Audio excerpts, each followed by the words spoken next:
या घरासाठी मी मर मर मरतोय, त्याचं काही नाहीये. अच्छा, या घरासाठी तू मर मर मरतोयस? अजिबात नाही. तू फक्त तुझ्यासाठी जगतोयस, तुझ्या स्वार्थासाठी जगतोयस, तुझं इमेज सांभाळण्यासाठी जगतोयस. हे बघ मीरा, हे बघ, एक मिनिट, माझं आधी पूर्ण ऐकून घे.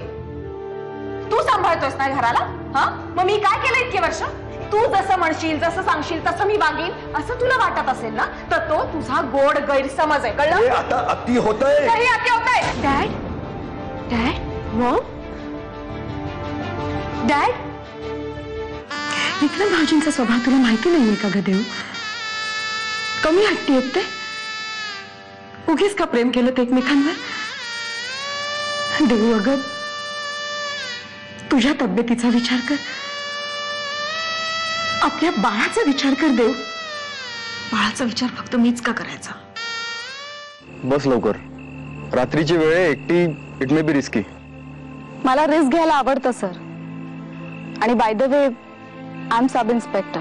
हो, विसरलोच होतो मी. आणि एक गोष्ट सांगायची राहिली तुला. कदम साहेबांशी बोलणं झालं आज. आपल्या पोस्टपोन झालेल्या मिशनचं शेड्यूल लवकरच बनणार आहे. आपण तयार राहायला हवं. आपण? हो, आपण. तू पण आहेस त्या मिशन मध्ये. निघूया. या बाळाबद्दल देवयानीने आणि आम्ही किती स्वप्न बघितले, ते विसरून आमचं मूल आम्ही बहिणीला द्यायचं. तो आमच्या डोळ्यासमोर वाढत असताना त्याला हे कधीच सांगायचं नाही की त्याचे खरे आई वडील कोण आहेत ते.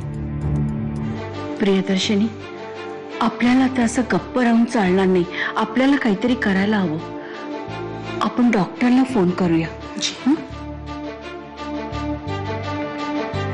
हॅलो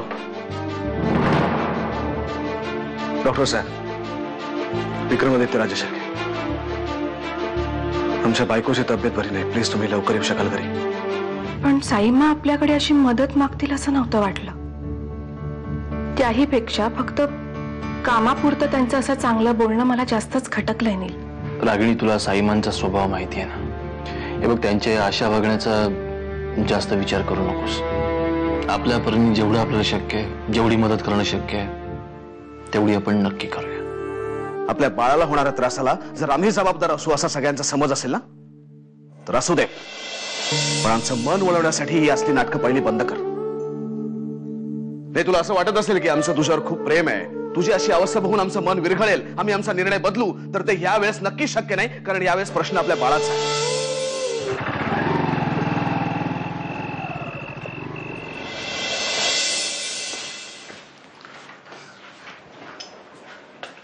काय ग, आज इतका उशीर? काम होतं. काम? कोण होता तो? माझे सिनियर होते. सिनियर का? वा, मग रोज येतात का सोडायला? नाही, आज उशीर झाला होता म्हणून आले होते. माझी काहीच हरकत नाही, डोंट वरी. तुम्ही दोघं छान दिसाल एकाच युनिफॉर्म मध्ये. Great combination.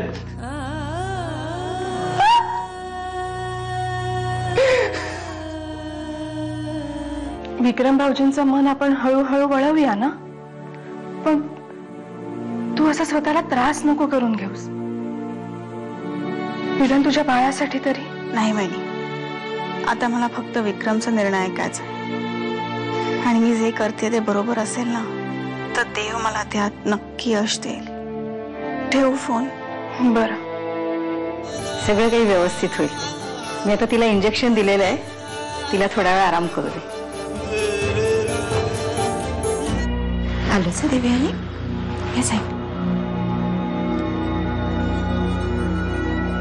आलो आम्ही त्यांना सोड. पडून राहा.